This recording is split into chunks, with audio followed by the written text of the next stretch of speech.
За сайн бяцхан уу манай сонсогчдоо. Wheel of Fortune podcast-ийн 44-р дугаар та бүхэнд хүрэхэд бэлэн болсон байна. За тэгээд манай үзэгчд маань өрн хавраа дуусгаад зуныг одоо сайхан өгтөж байна уу? Тэ? Зуныг сайхан өгтөж байна уу? Тэгээд бид хоёр бол сайн байгаа. Тэ. За тэгэхээр өнөөдрийн эпизодоор болохоор та бүхэнд аспектууд буюу одоо хамгийн нууцлаг ойлголтууд байдаг те. Холбоосууд, гариг хоорондын холбоосууд ямар утга учиртай гэх талаар нь бол ярихаар бид хоёр бэлтлээ. Ерөөд нь ярихаар бэлтлээ. За уламжлалаа хэлэхэд ascendant буюу мандалт нь хилэнцээ орт байна. Нар маань үхрийн ортон дээр байна. Харин сар маань хилэнцээ ортон дээр наа. Энэ гур маань гуруула fixed буюу тогтвортой ортод дээр байна. Хоёр одоо хилэнц буюу те. Нууцлаг гэхэлэр бас яг юундаж тохирцсон, сэдвтэйш тохирцсон те. Яг аспект буюу холбоос гэдэг чи яг үндэ бас яг наадлын зүйл бас биш шүү дээ те. Энэ чинь яг доошо ухчиж бас яг гарч ирдэг болохоор их тохирсон юм уу гэж харлаа. Их хартай өдөр байна гэхгүй. За тэгэхээр бидний мэдчихчлэн за төрсний өсөлт рүү ороход ерөнхийдөө улаан, цэнхэр гэл ингээл хоорондоо үсгцэн юм зураасууд харагддаг тий. Тэгээд тэднийг одоо бит хоёр тайлбарлахдаа холбоосууд, аспектууд гэж юу нэрдэг. Тэгэхээр энэ яг ямар учиртай юм бэ гэдэг ерөнхий ойлголтыг одоо юуны өмнө өгөхөд гаригууд 10 гариг байгаа шүү дээ тий. Энэ гаригууд чинь ямар ордон дээр, ямар байрал дээр байгаагаас шалтгаалаад гариг хооронд болгонд градусын холбоос үүсгэж идэг. Тэр нь яг юм тогтмол гэх юм уу? Тийм холбоосууд байдаг. Одоо жишээлбэл 2 гариг хоорондоо зэрэгцэж болж байна. Хоорондоо 60 градус үүсгэж болж байна. Тэ? 30 градус үүсгэж болж байна. 120 градус үүсгэж болж байна. Гэт ингээд гих мэтлэн градусууд үүсгэж хоорондоо ингэж холбогддог байгаа. Энэ нь болохоор тухайн 2 гаригууд хоорондоо ямар нэгэн тухайн үүссэн градус холбоосоо шалтгаалаад сайн нөлөөтэй байна уу, муу нөлөөтэй байна уу тийм өөр ойлголтууд явдаг. За тэрийг юу нь спектчлээд байгаа шүү. Ерөөдөө төрсний үсэгт чинь тойрог хэлбэртэй 360 градус байгаа. Тэгэнгүүт 360 градус чинь хамгийн ихний 0 дугаар градус чинь өөрөө Aries буюу хоньны орд. Тэгэнгүүт за шууд 61 дугаар градус гэж явъя л та. Тэгэнгүүт хүмүүс толгойг эргэжиж магадгүй. Тэгэнгүүт орд болгон 30 градусыг эзэлдэг. Тэгээ 360-ыг 12 туухаар 30 байгаа. Тэгэхээр хоньны орд ихний 30 градусыг авж байгаа гэсэн үг. За дараагийн 30 градус нь үхрийн орд, дараагийн 30 нь ихрийн орд гэд гих мэдчлэн ингэж явдаг. Тэгэхээр сая 461 градус болохоор зэрэг өөрөө ихэр гэсэн үг. Ихрийн орд. Одоо 61 градус гэхээр 12 сартаа хуваах юм бол яг 5 сарын 22, 3 төрсэн хавцаа ч юм уу тий. Яг дүнгэж ихрийн ордны үйлрэл эхэлж байгаа төрсэн хүмүүс ер нь 61 градус гэдэг ч юм уу тий. Тийм байдлаар ер нь л явна гэсэн үг. Тийм. Тэгэнгүүт ерөөдөө бол их хвчлэн burst chart буюу төрсний үсэгтээ харахаар арслан дээр 10 градус гэд тэгсэн байгаа шүү дээ. Тэр чинь ерөөдөө яг 30 тэнгүүдээ 10 гэж нэмээд ерөөдөө яг гарч ирнэ гэсэн үг. Энэ мэтчлээ ерөөдөө явдаг. Тэгэнгүүт 61 градус дээр 30 градусыг нэмээд үзэхээр юу болох вэ? 60 градусыг нэмээд үзэхээр юу болох вэ гэх мэтчлэн ингэж явахаар энэ нь яг өөрөө аспект буюу холбоос болж ирж байгаа. За 61 дээр 60-ыг нэмэхээр 121 тийм үү? Авир таа бодноо одоо хэдүүлээ. Тэгэнгүүт 121 чинь яг өөрөө Лео болчихж байгаа гэсэн үг байхгүй юу? Ингээд ингэж ер нь бол явдаг. За астрологт болохоор зэрэг яг хамгийн том 5 одоо аспект буюу холбоос байдаг. Эхнийх нь conjunction, тэгээ sextile, square, trine, opposition гэж ер нь бол 5 байгаа. За 6-т нь болохоор зэрэг inconjunction буюу quincunx гэдэг холбоос бас байдаг. За conjunction гэдэг нь өөрөө зэрэгцээ гэж орчуулагдаад байгаа. Бид хоёроор зэрэгцэл. Sextile гэхлээр за яг 60 градус, square гэвэл дөрвөлж холбоос, trine гэвэл гурвалж холбоос, за opposition гэвэл эсрэгцэл. За тэгээ quincunx нь өөрөө 150 градуст байдаг. Ерөнхийдөө 2 гариг хоорондоо. Тэгээ мөн semi sextile гэх мэтчлэн тийм жижиг холбоосууд бол зөндөө байдаг. Тийм тэгээ тэрийг бол одоохондоо ярих шаардлага бол нэг байхгүй байгаа. Тэгэхээр хамгийн гол 5 аспект буюу энэ 5 дээрээ төвлөрч задлж ярьцгаая бөөндөө. За аспектууд буюу холбоосыг ер нь бол 2 ангилдаг. Хатуу болон зөөлөн гэж ангилж байгаа. За хатуу нь болохоор зэрэг юу орох вэ гэвэл square буюу одоо дөрвөлжин, opposition буюу эсрэгцэл гэдэг энэ хоёр орчиж байгаа юм. За зөөлөн холбоост нь sextile, trine хоёр орж байгаа. За conjunction болохоор зэрэг өөрөө гаригуудаас хамаарат хатуу руу орох уу, зөөлөн рүү орох уу гэдэг нь ер нь бол өөр байдаг. Ерөнхийдөө хувирамтай гэж ойлгож байна шүү дээ. Хувирдаг гэсэн. За хатуу холбоосууд бүгдээрээ ер нь зөрчлийг илэрхийлдэг. Зөөлөн холбоосууд нь ерөнхийдөө авьяас болон боломжийг илэрхийлдэг. Тийм тэгээд ер нь бол ихэнх хүмүүсийг хатуу холбоос жоохон дургу, улаан холбоостой амар дургу, маш их юм улаантай хүмүүс үйл яана үнэхээр хэцүү маа яана гэд амар их санаа зовдөг. Гэхдээ яг үндэ яг зөрчил үүсгэж байгаа ч гэсэн цаг хугацаа өнгөрөхийг хэрээр та тэр хэцүү зүйлийгээ өөртөө амар байдлаар ашиглаж сурах боломжтой болж ирдэг. За ингээд хамгийн ихний одоо conjunction буюу зэрэгцээ холбоос руу оръё. За зэрэгцээ холбоос нь яг өөрөө юу вэ гэвэл 2 гариг хоорондоо 0-оос 8 градусын зайтай байхыг хэлдэг. За тэгээд ерөөдөө яг зэрэгцээ холбоосын үед 2 гаригийн энерги холилддог. 2 өөр зүйлсийг илэрхийлдэг гариг байх юм бол тэр хоёрын энерги нь холилдно гэсэн үг шүү дээ, тий. 2 өөр өнгө аваад хооронд нь холчлол гэсэн үг шүү дээ. Тэгээд дундаас нь ингээ янз бүрийн өөр өнгө гарч ирнэ шүү дээ. Ер нь бол нэг тийм өртөө. Одоо жишээлбэл цэнхэр шар хоёрыг холихоор ногоон гардаг шүү дээ, тий. Тэр шиг гэсэн үг.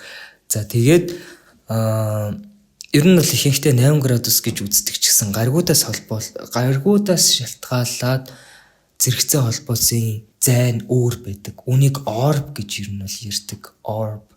Тэрийг нь зай гэж ер нь бол орчуулна. За тэгээд нар болон сарын хувьд 9 градусын зайд байж иж зэрэгцээ холбоос гэж ойлгогдно гэсэн үг. Тэгэхээр ихрийн ордны 2 градустай байлаа. Тийм үү? Тэгмүүд 9 градус гэхлээр ихрийн ордны 11 градус хүртэл тий гариг байх юм бол энийг бол conjunction гэж авч үзэх нь шүү дээ. Тэнгүүд зарим нөгөө нэг star болон дээр хоёул ярьдэн шүү дээ. Tight conjunction үүсгэсэн байна гээд. Тэгээд тэр tight conjunction болохоор бүр бараг тгээс 1 градусын тийм ойрхон хэмжээнд үүсгэсэн байгаа битээр тэгж ярьдаг. Маш ойрхон гэсэн үг шүү дээ. Тийм. Тэгээ яагаад нар болон сар дээр ингэж аваад байгаа гэхлээр энэ хоёр маань big tree буюу тий том 3 дээр ордон шүү дээ. Тийм болохоор 9 градус гэж ерөөхдөө авдаг гэсэн үг. За дараа нь болохоор зэрэг бод, сугар болон ангараг гариг байгаа. Энэ 3 гариг дээр болохоор зэрэг гуруулан дээр нь 7 градус гэж ер нь л явдаг. За дараа нь бархасд болон санчир гариг байгаа. Энэ хоёр дээр 6 градус гэж явж байгаа. За хамгийн сүүлд болохоор зэрэг outer planets буюу гадаад гаригууд те. Гадаад гаригууд дээр Тэнгэрийн ван, Дэлхийн ван, Далайн ван 3 орж байгаа. Энэ 3 дээр 5 градус байдаг гэсэн. Тэгэхээр Дэлхийн ван гариг нь номын ордны 15 градус дээр байх юм бол 5-ыг нэмээд 5-ыг хасна. Тийм үү? Тэгэхээр номын 10 градус, номын 20 градус гэсэн үг шүү дээ. Тэр хооронд гариг байх юм бол Дэлхийн ван гаригтай conjunction буюу зэрэгцээ холбоос үүсгэсэн байна гэсэн үг. Хүмүүс энийг сонсчод ёо юу вэ астролог бас математик юм уу үгүй гэж бодож байгаа шүү дээ. Бас математик. Ерхэд бол астролог гэдэг бол математик л да. Тийм шүү дээ. Ер нь бол яг шууд баталж одоо чаддаггүй ч гэсэн ер нь цаана математикийн solution зөндөө явж идэг. Тийм тэгэхээр бас ягч мохор сүсэг гэж үгсгэж болдгоо тийм зүйлээр ингэж тооцоолдог байхгүй юу? Энэ гаригуудын хөдөлгөөнийг яаж тооцоолж байгаа вэ гэхэлэр тий бүр хэдэн мянган жилийн өмнө одоо телескоп байхгүй байсан шүү дээ тий. Яг тэр үед хүмүүс яаж тооцоолдог байсан бэ гэвэл гараараа математикаар тооцоолдог байсан. Аар үдсэн юм шиг харсан юм шиг хэлж ин тий хажууд нээсэн юм шиг. Гэтэ ерөөдөө бол математикаар тооцоолдог. Яг энэ гариг энэ ордон дээр тэдэн градус дээр тэгж байна гэдгийг ерөөдөө математикаар тооцоолдог. Гэхдээ та яг ийм нарийн математик маягаар тооцоолж гарах шаардлагагүй. Ягаад гэвэл бид нэр одоо burst chart calculator гэдэг зөндөө аспектуудыг хооронд ингээ гаргаад градустай гаргаад ирдэг тийм арга байгаа учраас нарийн юу нь л тооцох шаардлагагүй гэж ойлгож болно тий. За тийм байна. За тэгээд энэ conjunction чинь угаасаа юм яг хоёр юмны гол байгаа даа шүү дээ. Сайн ч хийж болно, муу ч хийж болно гэдэг.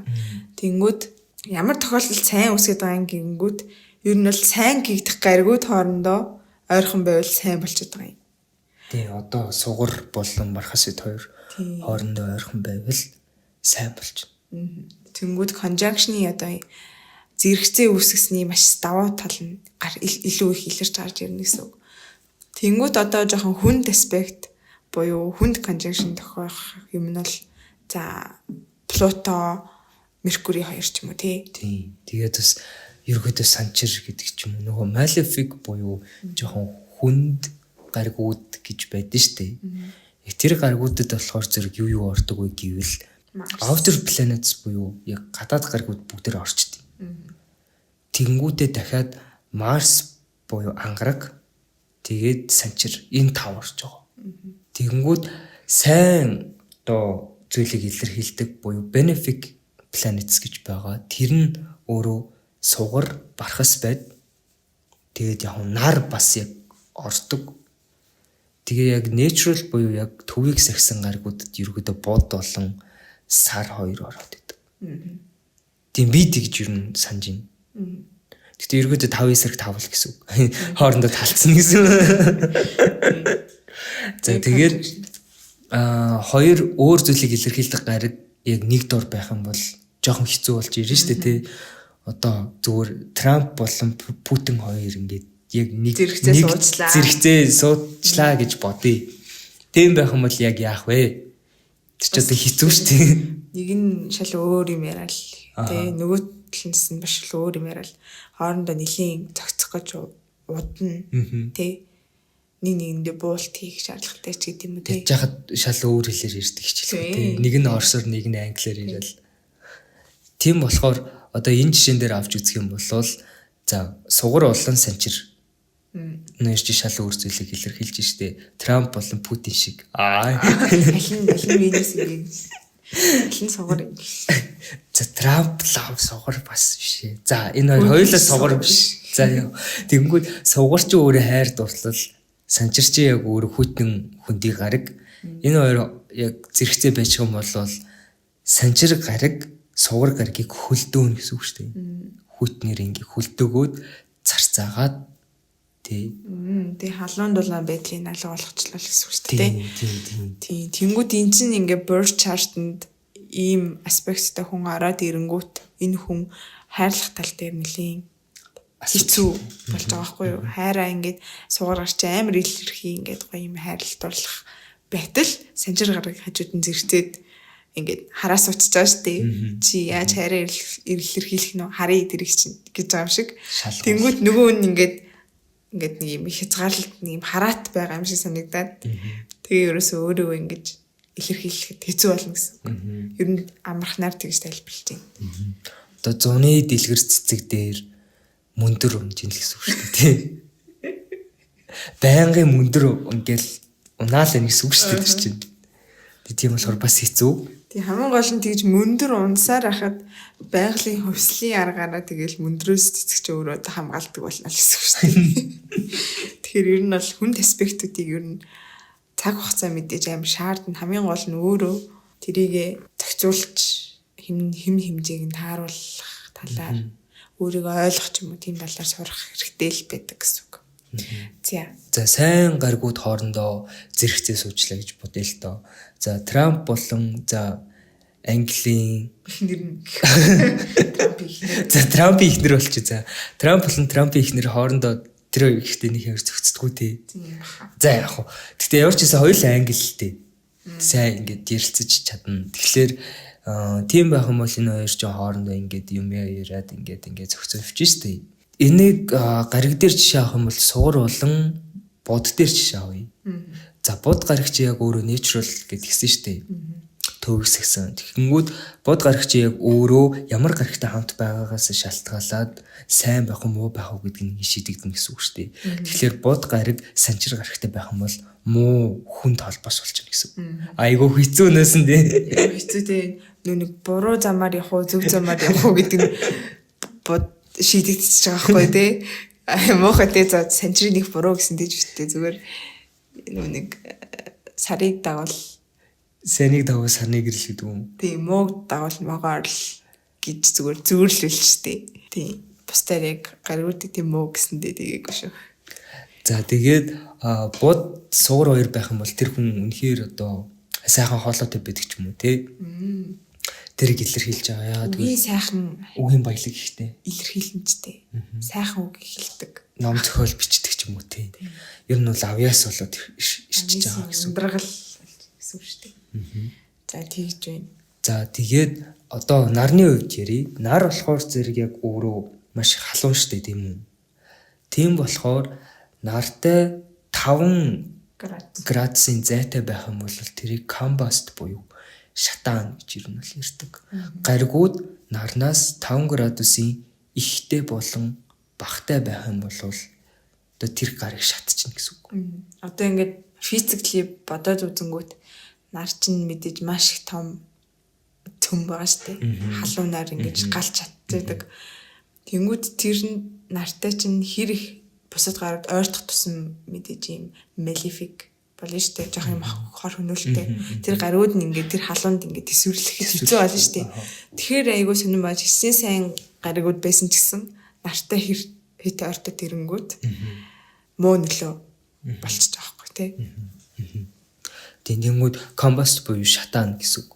Тэнгүүд тэр гариг нь хохирол амсчихна. Өвдчихнэ л гэсэн үг. За 17 минут гэж байгаа. Одоо градусын доор минут гэж байдаг байхгүй юу? 1 градус чинь 60 минуттай тэнцүү. Тэнгүүд тэр 17 минут гэж ярьж байгаа заяа бүр. 19 градусын одоо нартай байлаа гэж бодъё. Тэр гариг нь бас 19 градус заяа. Гэхдээ 19.01 гэсэн нартай 19.59 гэсэн одоо сартай байх юм бол тэр хоёрыг компаст гэж үзэхгүй гэсэн. Хоорондоо 59.1 гэхэлэр чинь 58 минутын зүрхтэй байгаад байгаа шүү дээ. Тэнгүүд 17 гэхэлэр нартай яг яаж казими гэж юм бол ярьдаг. Казими үүсэх үе гэвэл 17 минуттай байж казими үүсгэж байгаа. Казими үүсгэх өөрөө маш их юм хүчрхэг, маш хүчтэй. Тэгэхээр яг комбаст байвал тэр гариг нь өөрөө өвдөд байгаа, зовоод байгаа. Гэхдээ казими үүсгэж юм бол тэр нарт дээр нэмдгэн тэр казими үүсгэсэн гаригийн нийлэмж гэсэн үг. Тэгэхээр илүү хүчтэй болж ирж байгаа гэсэн үг. Тэгэхээр сугар болон нар хоёр казими үүсгэж юм бол тэр хүн бүр урлагийн бүр ингээд дийлдэхдэггүй болдог ч юм уу тийм болно гэсэн үг. Харин сугар нар хоёр хоорондоо комбаст үсгэж юм бол жоохон урлагтай жоохон мууч юм уу тийм болж ирж байгаа. Гэхдээ урлагт амар дуртай. Авьяас нь бол байгаа. Гэхдээ яач юм цаг хугацаа ерөөсөй байдаг ч юм уу боломж байдаг ч юм уу тийм өөрөө боломжоо гаргаж ич тэр нь ингээд хөгжүүлэгддэг гэх юм уу тийм боломжтой гэсэн үг. Тэгэхээр conjunction-ууд бол ингээд бас нэлийн ярвхтэй болоод ирж байгаа юм л та. Өөр ордонд одоо жишээлбэл нэг нарны орд, нэг сарны ордтой хүн баг энэ хоёр нар сар хоёр нь conjunction болж ингэж ойлгож байна шүү дээ тий. Тэнгүүд тэрийгэ дагаад хитэн гарацуу гэдэг нь бас аюу чухал болоод ирж байгаа. Үнэхээр ойрхон бол энэ нь бүр ингээд тэр хүний хувьд тий хувийн зан чанар болон сэтгэл хөдлөлийн хувьд бол нэлийн ингээд хүчтэй холбоос үүсчлээ гэсэн үг шүү дээ. Тэгэхээр энэ хүн өөрийнхөө хувийн зан чанарт сэтгэл хөдлөл нь шууд нөлөөлөх үйс байдаг ч юм уу тий. Гэтэ тэр нь жоохон сул нөлөөгөр ч юм уу. Сул илэрхийлэгдэх ч юм уу тий. Тиймэрхүү байх боломжтой байдаг гэсэн үг. Тэгээ стелиум гэж бас байдаг. Стелиум нь болохоор зэрэг 3 болон түүнээс дээш гараг зэрэгцээ холбоос үсгийг хэлдэг.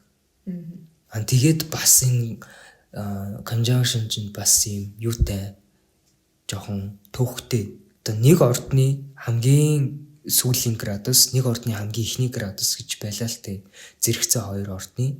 За жишээлбэл Арслангийн ордны хамгийн сүүл буюу 29 градустай нэг гариг байлаа гэж үтэй.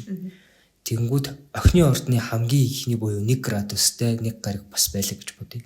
Тэр хоёр ингээд хоорондоо конжункшн үүсгэж штэ. Тэгэнгүүт бас яг тухайн хүн чинь жоохон хэцүү болно заяа. Яагаад гэвэл нэг гариг нь өөр одоо ордоор үйлчлэн, нөгөө гариг нь өөр ордоор үйлчлэн. Тэнгүүдээ давхар яг зэрэгцээд барьлаад байгаа даа. Тэм энэ нь болохоор зэрэг яг юу илэрхийлж байна вэ гэхлээр хаа байсан ширэнгэн ойн одоо арслан хаа байсан одоо цөлт явж байгаа ч юм тий. Тийм цөлт явж байгаа ч юм. Жохон юм нэг од мэдрэмж өгч магадгүй гэсэн үг шүү дээ.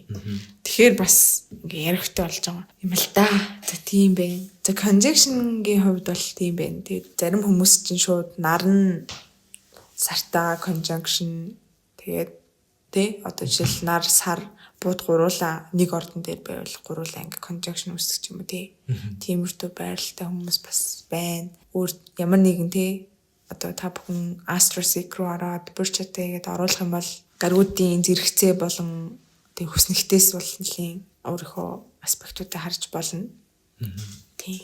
За одоо болохоор sextile холбоосын тухай ярив. За sextile нь болохоор ерөнхийдөө гаригууд хоорондоо 60 градус үүсгдэг гэсэн үг.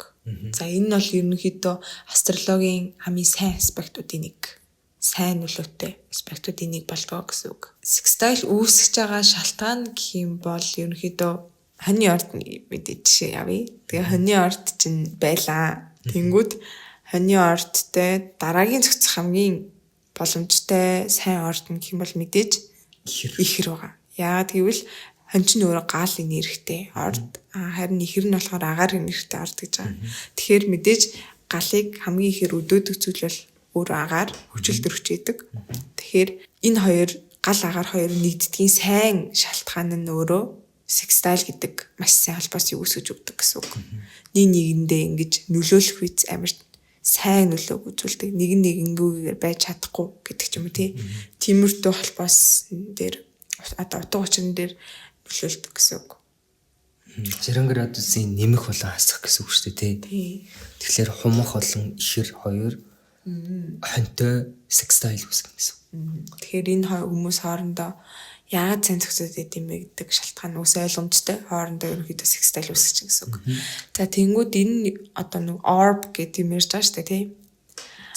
За байгаа. Хідэн градусаар наашаа цаашаа хөдөлж болох уу гэдэг дээр юм ярих юм бол ерөнхийдөө 5 градус идэг. Sextile-ийн хувьд. Тэгэхээр 60 градус үүсгэж болно. Тэгтээ дахиад жоохон 65 55 гээд жоохон наашаа цаашаа хэлбэлзэж болно гэсэн үг. Хэрвээ тэгэл 50 4 3 руу яваад орчих юм бол энэ бол sextile-д тооцогдохгүй гэсэн үг шүү дээ тий. Тийм тэгээд гаригаас хамаарч бас яг sextile үүсгэх зайн өөр байгаа. Нар улаан сарны хувьд 5 градус байгаа. Тэгэхээр 5 градуст байж ич sextile үүсгэн. Харин бод сугар ангараг дээр 4 градус гэж ярьдаг. За санчир болон бархас эд дээр 3 градус. За outer буюу гадаад гаригууд дээр болохоор зэрэг 2 градус гэсэн үг. Тэнгэрийн дэлхийн 73 тэр 2 градус гэсэн үг. Тэгээ хувийн гариг ерөнхийдөө нэлийн хол градусын зайтай sextile үүсэх боломжтой газ. Тэнгүүд гаригуудын гадаад гаригууд эсэргээрээ бүр маш жоохон нэлийн ойртцсан байжээж sextile үүсэх боломжтой гэсэн үг. За тэгэнгүүт заяо хүмүүс асуугаад эхэлнэ. За нар маань 5 градус байгаа. За тэгэнгүүт Плуто ч 2 градус. Энэ хоёр хоорондоо sextile үүсгэх боломж нь яг юу болчих вэ? Нар чинь 5 градус, Плуто ч 2 градус гэсэн шүү дээ. Тэнгүүд энэ хоёрыг хооронд нь нэмээд дунд нь хуваана гэсэн. Тэгэхээр нар болон Плуто 2 хоорондоо хэдэн градусын sextile үүсгэх боломжтой гэвэл 3.5 гэсэн үг. Нар болон санчир хоёр хоорондоо 4 градус гэсэн үг. Тэгэхээр энэ хоёр гаригуудыг хооронд нь одоо нэмээд 2 туваана л гэсэн үг. Зайг нь. Ерөнхийдөө маш амархан. Ярьдаг шиг. Бас математик тооцоол ороод ирэхээр ер нь бол хүмүүс бас Тэгээ болох магадлал шүү гэхгүй. Тийм ээ. Нөгөө математикаас салъя гэсэн чинь нөгөө математикаас салъя гэд хууль зүйн их сургуульд орсон чинь та бодлого бодоод эхлэх үед гэдэг нь шүү дээ. За тийм байна. За тэнгууд яг Sextile холбоосын яг утга учир нь яг юу гэдэм бэ гэхээр энэ аспект тэр чигээрээ бидэнд ер нь боломжийг өгж өгдөг гэсэн үг. Бидэнд одоо ямар авьяас болцоо байна тийм одоо потенциалыг ер нь л өгдөг юм уу? Тийм гэсэн үг. Тэнгууд хамгийн гол нь энэ нь хоёр өөр элементийн нийлбэр байгаа учраас заавал бид өөрсдөө ер нь хөгжүүлэх хэрэгтэй байдаг гэсэн үг. Олж нэгээд тэрийг одоо улам гал байвал илүү их галандаа мод хийж өөртөх ч гэдэг юм уу те. Ус ургамал байлаа гэхэд илүү их усалж ургуулдаг ч юм уу. Тиймэрхүү байдлаар хөгжүүлэгдэг гэсэн.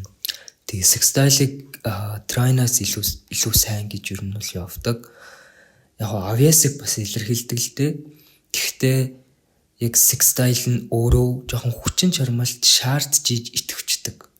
Тэгэхээр зүгээр байж агаад гээ Sextile-ийн нэр чинь яг ингээд зүгээр байж байгаа л идэвчээл ингээл явна гэсэн үг бол биш. Яг та тухайн хоёр гаргийнхаа юуг илэрхийлж чинь тэрийг бодоод юу хийх хэрэгтэй вэ гэдгийг ер нь бол олох хэрэгтэй гэж ойлгож байна. Тэгээ таны хэрэг төрсний үсгтэнд ийм од шиг ийм 6 ийм юутай холбоо сайх юм бол Snowflake. Тийм одоо цас шиг юм уу? Тийм байх юм бол та ямар хоёр гариг хоорондоо тийм холбоос үүсгэж чинь тэр хоёр гаригийг яаж хооронд нь ингээд нийлүүлээ дундаас нь ингээд одоо боломжийг ашиглаж болох уу гэдэг юу нь бол харах хэрэгтэй гэсэн үг шүү дээ. Яг Burchard буюу төрснөө хүснэгтэй харж байхад нэм жижигхэн юм ингээд богинохоо цэнхэр зураас байгаа заяа. Тэгээ тэр чинь ерөөдөө Sextile гэж ойлгож болно. Нарийнхан богинохон тийм цэнхэр зураас. За дараагийн аспект болох square руугаа орцгоё. За square болохоор зэрэг ерөнхийдөө 90 градус байдаг. За бухимдал, зочрол, хурцтмал байдлыг илэрхийлдэг. Яагаад гэвэл угаасаа яг зөрчлийг илэрхийлээд байгаа шүү дээ. Хоёр гариг хоорондоо 90 градус байна гэдэг нь яг өөрөө зөрчлийг илэрхийлж байгаа гэсэн үг л дээ. Одоо жишээлбэл Путин болон Украиний ерөнхийлөгч л гэсэн үг. Ядраад байнаас Зеленский фото иргэ. Өөрч хэцүү жишээ юм дээ. За тэгээд Square нь болохоор зэрэг ерөөхдөө богинохон улаан зураас байгаа brush chart дээр.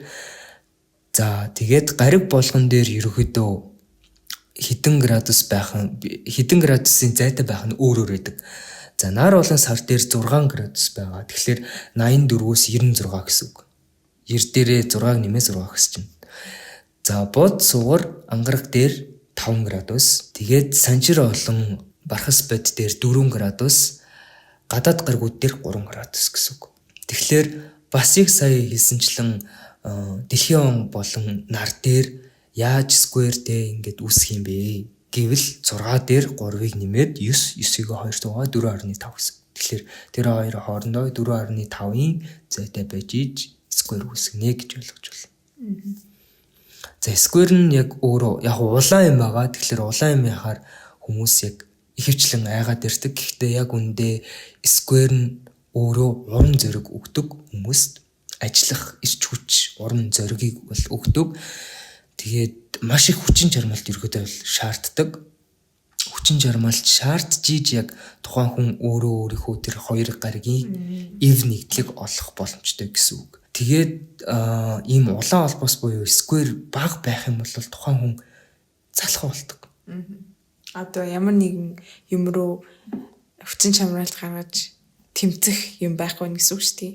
Нөгөө нэг юу гэдэг лээ хүн болгонд амьдралын өөр бартааг өгдөг гэдэг шүү дээ амьдрал. Тэнгүүд улаан холбоос ихтэй хүнд амьдрал нэлийн одоо хатуу даалгавруудыг өгж ин гэсэн үг. Тэ? Тэнгүүд улаан холбоос илүү бага байх тусам тэр хүнд нөгөө нэг амьдралд ингээд тулгарх саад бэрхшээл багасаад ирэнгүүт залуурч. Тийм. Тэр хүн нөгөө нэг байга амьдаа цадаач гэх юм уу тий ханаад гэх юм уу. Тэгээ ерөнхийдөө аливаа зүйлд ингээд зорж хүсэлт юм бол гарахаа ингээд болох ч юм уу тий. Тиймэрхүү зүйлс гарч идэг. Тэгэхээр square гэдэг холбоосыг ерөнхийдөө тийм муугаар хүлээж авах шаардлагагүй. Аль болох энийг ер нь бол боломж өөрийгөө одоо олох нэг зүйл гэж харж байна шүү дээ. Тэгээд ерөөдөө яг Square нь ямар үед үүсдэг вэ гэвэл нөгөө modality шин чанартай холбогдно. Шин чанар нь адилхан байвал Square ер нь бол үүсгэн. Хоёр кардинал орд хоорондоо Square-ыг үүсгдэг. Тэгээд хүмүүсээс яд асууж магадгүй яаж гаригууд нь хоорондоо тэгээд ийм холбоосууд үүсэж байгааг яаж мэдээд байгаа юм бэ гэж магадгүй тий. Тэнгүүд тэр гаригууд чинь гариг болгон чинь нэг ордон дээр байгаа штэ. Тэнгүүд тэр ордууд хоорондоо хэр хооронд зохицдог ордууд байна гэдэг шалтгаалал гараацууд нь өөр болж байгаа гэсэн үг шүү дээ. Одоо бид хоёр modality гэдэг эпизод дээр бас ярьжсэн. Одоо жишээл Aries хонь болон Мэлхийний орд хоёр хоорондоо 90 гараац одоо зөрүүтэй байдаг. Тэгэхээр эн чинь өөрөө square үүсгэн гэсэн үг байхгүй юу? Тэнгүүд таны хэрвээ нарчин хоньны ордон дээр харин сарчин Мэлхийн ордон дээр байдаг байна гэх юм бол сар болон нар хоёр ч хооронд 90 градусын square гэдэг холбоос үүсчлээ л гэсэн үг. Тэгэхээр энийг гаригуулгаа ингээ бодох хэрэгтэй хамгийн гол нь. Нарчин ямар гаригулээ, яд гаригулээ, сарчин яд гаригулээ. Сарчин сэтгэл хөдлөл, нарчин хувийн одоо core personality буюу тэ үндсэн зан чанар гэж. Тэнгүүд сэтгэл зүй болон сэтгэл хөдлөл болон зан чанарын хооронд зөрчилтэй үүсэж байгаа гэсэн үг. Тийм тэгээд Square нь яг өөрөө хоёр ордны дараах орд гэсэн үг. Тэгэхээр нэг хамгийн ихний орд болох Aries тэнгүүтээ дараагийн орд нь Үхэр, дараагийн орд нь Ихэр, дараагийн орд нь буюу Square үүсгэж байгаа орд нь Мэлхий. Энэ нь бол хоёр ордны дараа байгаа гэж ойлгож болно. Харин Sextile болохоор зэрэг нэг ордны дараа байдаг. За тэгээд одоо дараагийн ярих гэж буй аспект маань болохоор зэрэг trine байгаа. Гурвалжин холбоос. За тэгэхээр гурвалжин холбоосыг ерөөхдөө хамгийн сайн холбоос гэж юм явдаг. Хамгийн урт цэнхэр холбоос гэсэн үг. Тэгээд яагаад гэж байгаа гэвэл яг 120 градусын одоо зайтай байдаг. Trine чинь яг өөрөө. Тэгмээ 120 градус гэдэг чинь яг тухайн хоёр орд хоёулаа ижлэхэн элементтэй байна гэсэн үг. Гал ивэл гал. Тэ. Ус ивэл ус гэсэн үг. Тэгэхээр хонь болон ном. Арслан. Хонь болон арслан. Хонь болон ном гэж ойлгож болно. Мэлхий болон загас. Мэлхий болон хилэнц гэж ингэж ойлгож болно. Яг ижлэхэн элементтэй байх юм бол trine буюу 120 градус үүсгэнэ. Тэгэд ихэвчлэн яг энэ нь 3 одоо ордны дараа байдаг гэсэн үг. Тэгэхээр яг өөрийнхөө ордноос цаашаа ингэж бодож үзээд өөрийнхөө орд нэг гэх юм бол 3 ордны дараа гэд ингэж ер нь л явчих болно. Тэгээд угаасаа 3 элементийн л орд байгаа. Тэнгүүд энэ 3 хооронд үүсгэл яг л гоё trine үүсгдэг гэсэн үг тий. Тийм болохоор ч үүсгэн гэсэн үг шүү дээ тий. Тийм болохоор trine гэдэг нэртэй байгаа. Тэгээ ерөөдөө яг зайн болохоор зэрэг 7 градус гэж ер нь бол явдаг. Гэхдээ гаригуудаас шалтгаалаад яадаг вэ гэвэл нар болон сар нь 8 градус, бод сугар ангараг нь 7 градус, 6 градус шүү. 6 градус. За тэгээд бархасэд болон санчир нь 5 градус, гадаад гаригууд нь 4 градус гэсэн. Тэгэл манайхан маань одоо дахиад буцаал нөгөө тоогоо ботж штэ. Нар болон дэлхийн хоорондоо байвал гэд бодож штэ. Тэгэхээр 8.4 тэнцүү 6. Биш ээ 8.4 тэнцүү 12 хуваад нь 2 тэнцүү 6. Тэгэхээр 6 градусын зөрүүтэй бийжиж энэ хоёр хоорондоо trine үүсгэнэ гэсэн үг. Trine бол ерөнхийдөө хоёр ижил элементийн гариг байгаа юм чинь мэдээж хоорондоо ер нь л амар асуудалгүй ойлголцсон гэсэн үг шүү дээ. Тэгэхээр тэрийгээ дагаад тэр нь үргэлж одоо танд илэрж идэг гэх юм уу? Одоо танд байгаа сайн зүйлс гэх юм уу? Хоёр гаригийн хоорондох сайн холбоос нь үргэлж танд ингээд сайнаар илрээд явж идэг. Та тэрийг амьдралдаа ер нь л бүрэн хэрэглэх боломжтой байдаг гэсэн үг. Ер нь бол тийм найз холбоос л гэсэн үг л дээ. Яг ижилхэн элементтэй гэхдээ яг өөр хүмүүс гэхдээ ижилхэн элементтэй гэсэн үг. За тэгээд ерөөдөө яг авьяасыг илэрхийлдэг. Яг sextile шиг яг хүчин чармайлт шаардахгүйгээр зүгээр л өдөр тутамдаа ашигладаг тэр авьяасууд ч гэсэн. Жишээлбэл нэг хүн дуулах авьяастай байх юм бол зүгээр л дулцдаг тэргнийхээ авьяас гэж боддог чадахгүй. Эсвэргээрээ сексуалтай хүн болохоор зэрэг дуулах авьяас байсан ч гэсэн ингээд заавал ингээд маш их тасгал ингээд ингэж ер нь л авьяастай болох. Одоо жоохон хоолойны өнгө мөнгөө тасаж зөв залруулж ийж илүү сайн дуулах шатартай болчих юм тий. Тийм. Гэхдээ яаж утсан өөрийн байгаа авьяасаас илүү тэр байгаа авьяасаа илүү өнгөлсөн нь илүү их сайн штэ. Яаж утсан практик гаргаж ингэж одоо зүлгсэн л илүү мэдээ сайн биш таараа. Тэрүүгээрээ сексуал илүү гэсэн үг.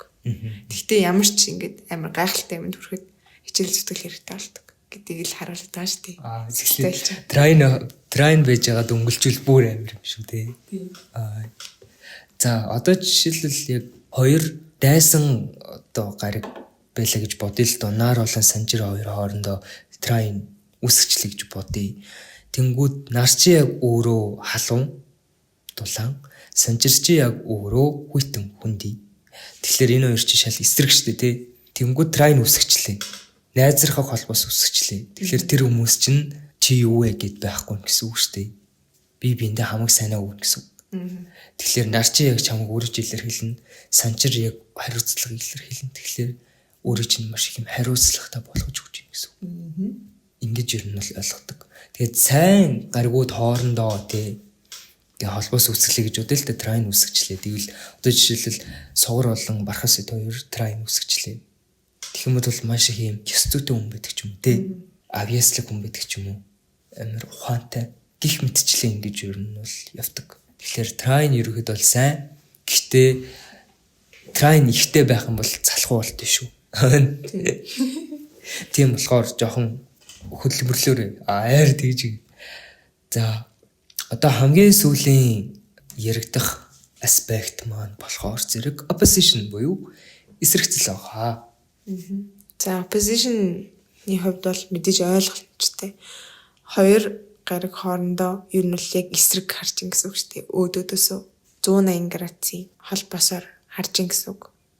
Тэгэхээр мэдээж өөрт чинь байдгүй цан чанар нөгөө гаригт чинь байгаа. Нөгөө гаригт чинь байхгүй цан чанар эсрэг харж байгаа гаригт нь байгаа гэж харж болно.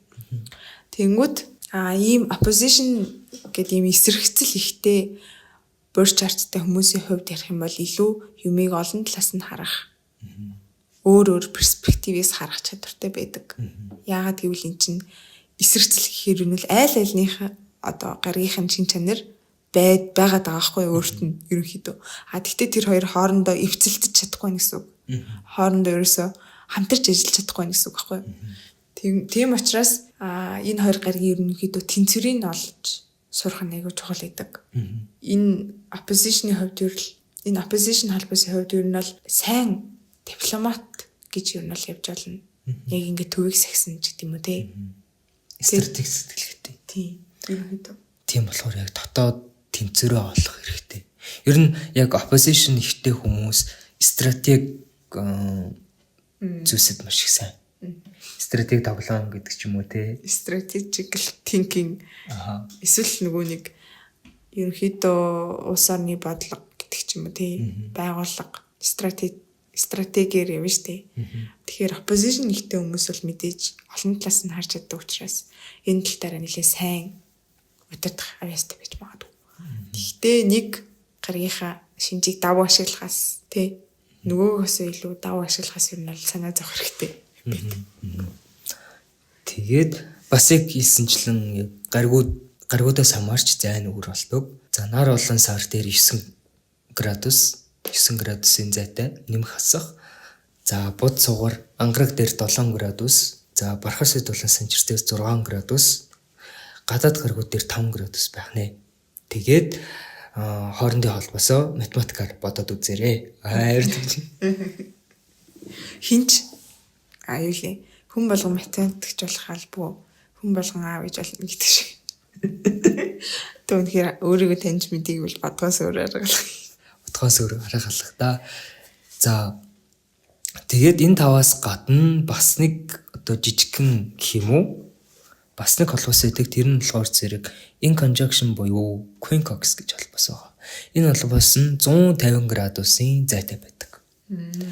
Тэгэхээр 150 градус гэхлээр хоньны ордон дээр авч үзэх юм бол 120 градус чинь арслан болцсон шүү дээ.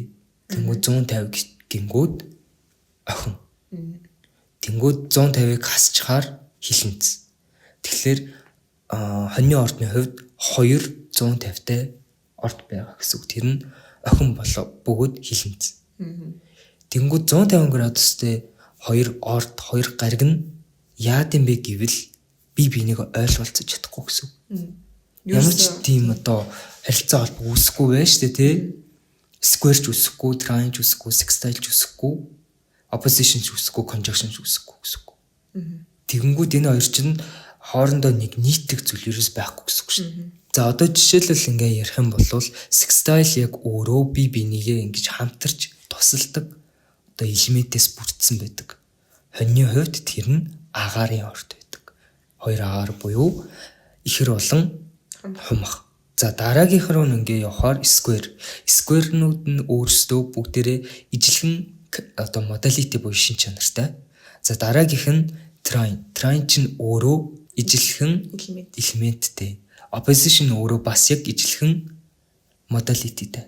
Тэгтээ өөр элементтэй. Өөр элементтэй би бинийг зохицдог элементтэй. Тэгээд цаашаа ингээ бодоод үзэнгүү 150 градус буюу охин болон хонь. Хонь чи өөрөө кардинал гал. Охин чинь mutable газар. Ерөөсөө хоорондоо ингэж явахгүй, зохицохгүй гэсэн үг. Хилэнц чи өөрөө fixed ус. Харин хонь чи өөрөө кардинал гал. Бас яг ингэ зохицохгүй гэсэн үг. Тэгэхээр 150 градустай байгаа 2 гариг маань хоорондоо сайн ойлголцож чадахгүй гэсэн үг. Ер нь бараг л ярилцах гэсэн үг дээ. Тэс өөр ертөнц вэ гэсэн үг байхгүй юу? Яагаад гэвэл нөө холбоос үүсгэл асуудаг ч юм уу тий. Хоорондоо холбоос үүсгэл аль болох үүсгэж сайн байдаг. Яагаад гэвэл очин олдох нь гайгүй олдчихоор байхгүй юу? Тэнгөт яг ингээд нөгөө 150 градусын ийм холбоос үүсчихэнгүүт бүр ингээд ойлголцохгүй болчихдог. Тэс өөр хүн болчихдог. Ядаж бүр square ч гэсэн үүсгэх хэрэгтэй. Тэгэж.